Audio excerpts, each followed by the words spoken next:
Ready. Thank you, Kristi, for being with us today. I appreciate, I just told you, but I appreciate you can give us some of your time, a busy, very busy person that do everything for customer success. So I appreciate you're here with us.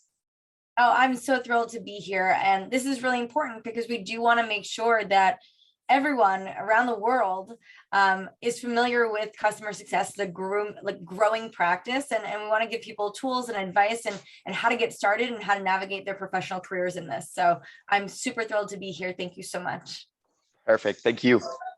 I would like to start if you can present yourself, but wait, I know you do this a lot. You have already your beginning speech. So if you can do this, present yourself, leaving customer success out of the equation. Who is Kristi today?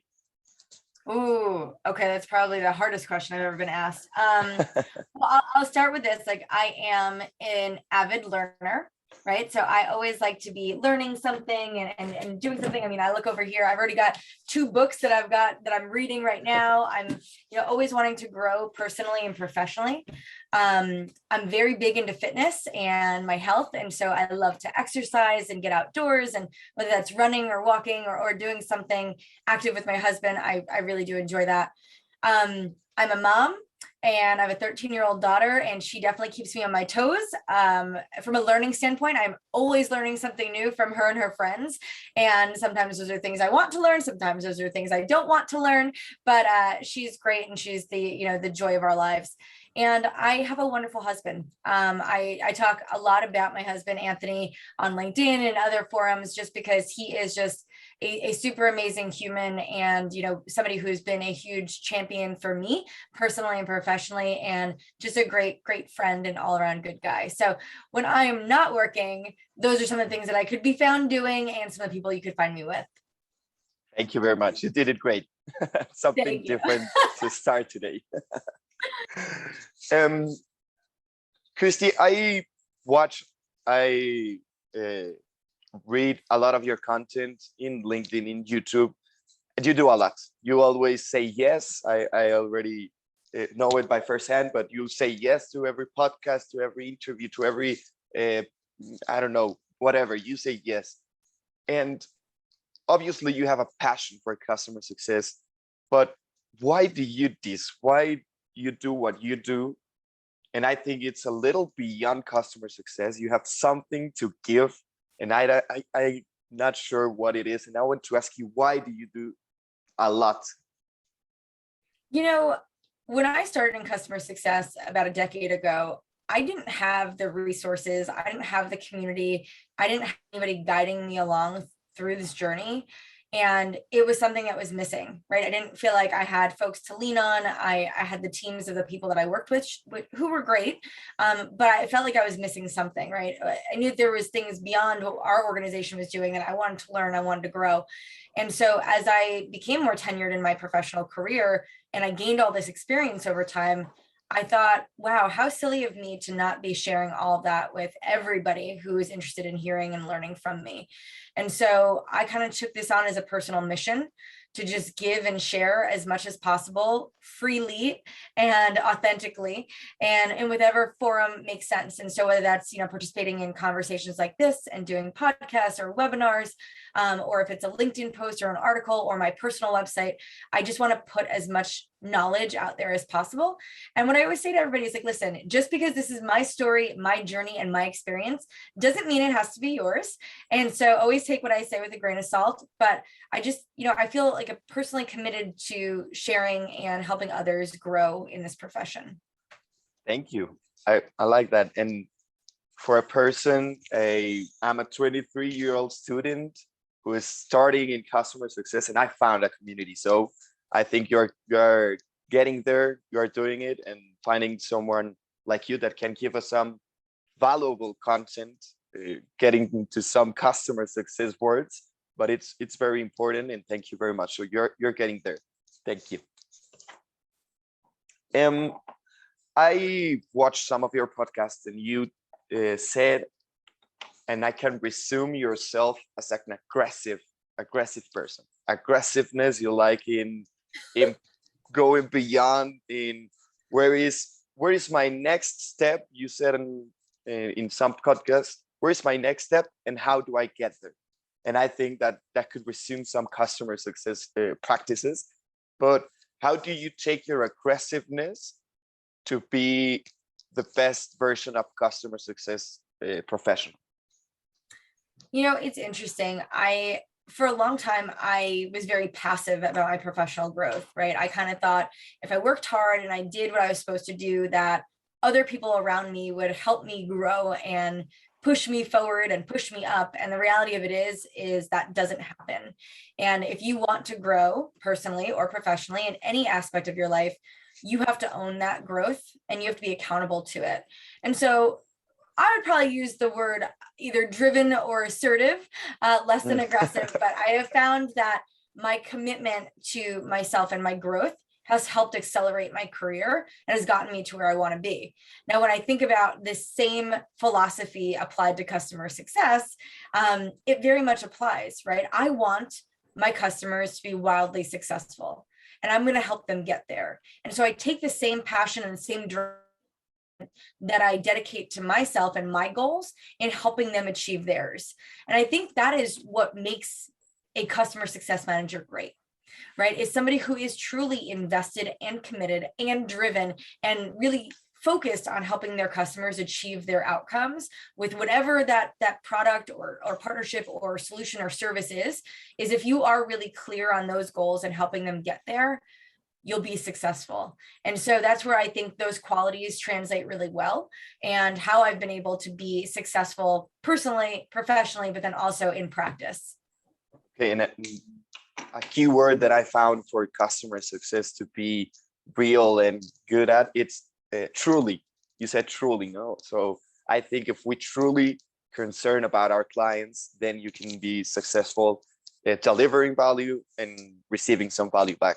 And you have done it that quite well, to be truly concerned about customer success industry and helping others in a truly concern. And I thank you for that. I love it. I told you, Kristi, that we were here because my objective with all of this, besides knowing people around the globe in customer success, it's not letting know Latin America, Mexico, that customer success is the next thing, or it's a big thing that everybody should know about, or all startups, all companies should know about. Have you had the opportunity working with some Latin America people, not just in customer success, but working with some Latin people, Mexican people, or related? Yeah, absolutely. And, I'll say, I don't know if you know this about me, I'm a Hispanic woman. And so I'm actually, my father is from Puerto Rico. And so, I've grown up with a Hispanic culture, which is slightly different, but similar-ish. And, I've really gravitated towards helping folks in that region just understand how they can grow in this field, because it is a growing field. And so I've tried to really kind of put myself at the forefront of that community and helping them understand what's possible. Now, with regards to the regions that you spoke specifically about, yes, and wonderful places and wonderful culture and wonderful people. And, what I can say is that in my professional experience in working with those regions and the types of companies there, is that this community is particularly passionate. And they have a lot of drive and they are very committed. And I think that's just part of the DNA, right? That passion and that excitement and that commitment is just, it's there and it's natural and it's organically there. So I think, when I think about customer success as a community in its totality, we need more folks like that. And so pulling in more folks from the community, specifically from the Mexican region, from Latin America, it's going to be critical as we think about the diversification of thought and experience, culture and skill, and really just kind of the factors that make us all unique and special. Bringing more of that into the customer success community will up-level us all. Okay, I did not know that. So I'm happy it's even better, because I think the Hispanic, Latin America, I'm Mexican, so I always say Mexico. In our DNA, it's that passion, but it's also that hospitality. And I think hospitality is a good trait for customer success, managers. So if we had that naturally in our culture, in our way of being, with our family, with friends, whoever, I think growing an industry like this is going to get some really good customer success professionals. And I'm driven to deliver that value to all this culture. So I like that. You are a operations addict. That's a good thing. That's a good thing. Processes, you like to scale customer success teams by building processes, efficiency. How you do that? How are you working with that? You know, I think that this just comes from me personally. Like, I'm a very structured person, right? I work my best in a very structured environment, and not everyone works well that way. But for organizations, that does apply, right? Because you do need process to drive efficiency and to drive scale. And so I think it's just part of who I am and in my DNA that I gravitate towards structure. And so over the course of my years in customer success, that's where I leaned more heavily. Some people lean more into, the customer and having conversations and building relationships, others more into the broader business scope and maybe it's revenue. For me, it's been operations because I'm a process-oriented individual. So I have found tremendous success in that arena and have leaned heavily into it.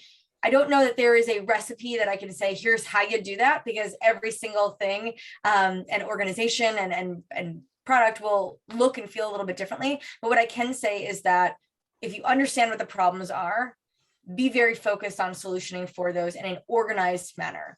And I think if you use and kind of think about your approach to things that way, organically, you'll design operations and processes to drive that level of efficiency. So I think even at the broadest level, if that's the framework that you think through, you'll be successful in creating and designing process that helps support scale. Yeah, I agree with that. And having a process is like a more graphic thing of what you do. So it's easier to get better doing it. So I agree with that, with all the process thing. Are the processes, operations, main or one of the main objectives to scale? Yes. So Okay. in order to scale, and listen, scale means something different, I think, for every organization. But when I think about scale, I think about the ability to support doing more, right, Okay. with what you have, or with less, or with some modifications. And so whether that be through, augmentation of people, process of technology, all of those are required in order to help drive scale. And so for me, as I've been in any organization, we've been on this hyper growth trajectory where we've been growing in both revenue and in customer count. And, yes, maybe there's some instances where we're growing the team at that same, that speed, right? So we're hiring a lot, but then you have to think about, well, you still need process to onboard those individuals, to help them, to keep them accountable, right? As you grow the different process around organizational growth and scale.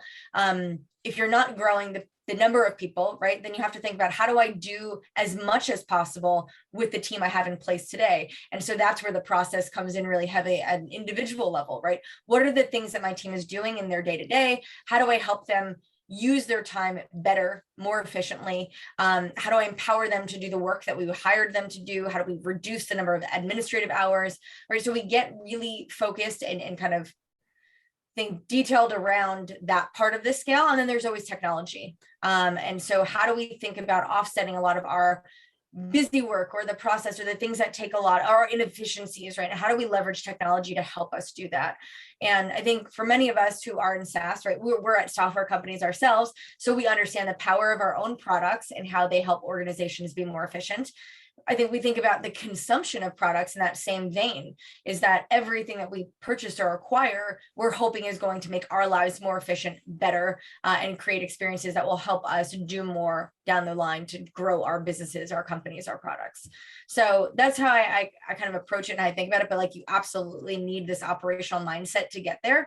What I will say is that we are seeing a growth in the CS operations space. And so there are some leaders who don't want to lean heavily into the ops, right, themselves. There might be relationship people, revenue people, as we talked about. And so I think there's also a strong opportunity to grow through CS operations and actually just have that practice of individuals who are committed to that same scale and efficiency. Okay. I agree with you. With that definition, um, everyone needs to scale. With that definition, I was a little confused before, but with that definition, I agree. So everyone who is listening as a customer success, with this definition, you need to scale, and it will be great for your company, for your work, or everything. One of the things that I like doing this, Kristi, in this early age of customer success, is that every professional has a different background. I already interview an engineer, a everyone is different, and that's a thing I like, because one of the questions, and I want to ask you with a public relations degree, am I right? Yep. It's that, what do you get for public relations degree, and you extrapolate that to customer success? One specific thing that you remember learning or doing it on your first days or your student days that you say, today I'm using this. Do you have something there? I've been out of college for nearly 20 years. Okay, so I would say, and public relations probably looks very different than what I learned in school 20 years ago.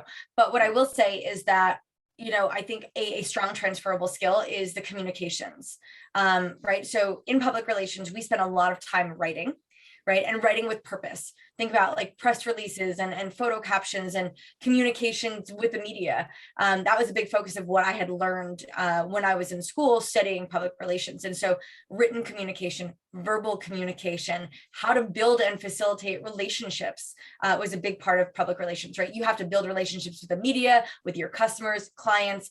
And so we definitely worked in and honed in on some of that as well. So I would say everything that dials down into communications and relationship development, that was core to public relations and the work that I learned to do. And I think that is what those transferable skills had helped me do now in customer success. Great. We have one more now. And you said 20 years ago, I was a student. What you do in these early days, it's more like a fitness world. The same question for fitness. What do you get from fitness practices? Then you can extrapolate into your customer success daily life. I love that question. I would say discipline. For me, right, like I am a disciplined athlete is what I would like to call myself. Maybe I'm not an athlete, but like I like to put myself in that bucket, right? Yeah. So over the course of my fitness journey, I've been a CrossFitter, I've been a runner, I'm avid Orange Theory enthusiast, but it's the dedication, the focus, and the commitment and discipline that enables me to be successful in that arena of my life. So whether it's setting goals like my half marathon last year and working on all the different steps and milestones to get there, or whether it's achieving some kind of notable win at Orange Theory last year, I won a couple of the challenges that they had and I came in first place. Those were some goals and milestones I had. So, but you have to stay disciplined and you have to stay focused. And I think that not only helped me in customer success, but I would say even more specifically in leadership. Okay, I love that. And I'm a person that believes that the best thing in life is doing different things and trying to combine them in some way. I think that's one of my favorite creativity definitions, is you can take something in one discipline to extrapolate to another discipline that apparently has no relation with, but you do something with that in this new discipline. And I think that's what you are doing with this discipline thing from fitness world to customer success world. And I think the fitness world gives you so much to your life, as your body, your mind, whatever, but you can also have things like to your lab or working life as a customer success, as whatever you are. So that's really nice. Congratulations to have a balance that not everybody, including me, can do, with fitness life, work life, student life, friends life, family life, mother life. I can't believe you can do that and still doing podcasts. So thank you. I will tell you, the big thing to focus on is what I've always felt is that you'll prioritize what's important to you, right? And so if you want to do something, you'll make time to do it, right? It doesn't mean you have to commit 8 hours a day to working out or to doing something, right? Or to running even 10 minutes a day, right? We all have 10 minutes a day. We have 15 minutes a day. And I do believe that people do what they want to do, right? And so if you want to sit around on the couch and watch TV, that's what you'll do. If you want to go for a walk outside, that's what you'll do. So it's about, I think, really focusing on what is important to you and being honest with yourself, because it's not for everybody. So as long as it's what makes you happy, it gives you joy and it's fulfilling to you, that's what you'll make time for. That's how you make it happen. Yeah. First, find what you want, tell yourself what you want, be honest, and then go for it. Yeah. Totally. I think here in Latin America, Mexico, we're a few years back in the growth of customer success, maybe versus America. So what advice can you give us as we have this opportunity that we are a years back to build something important? What have you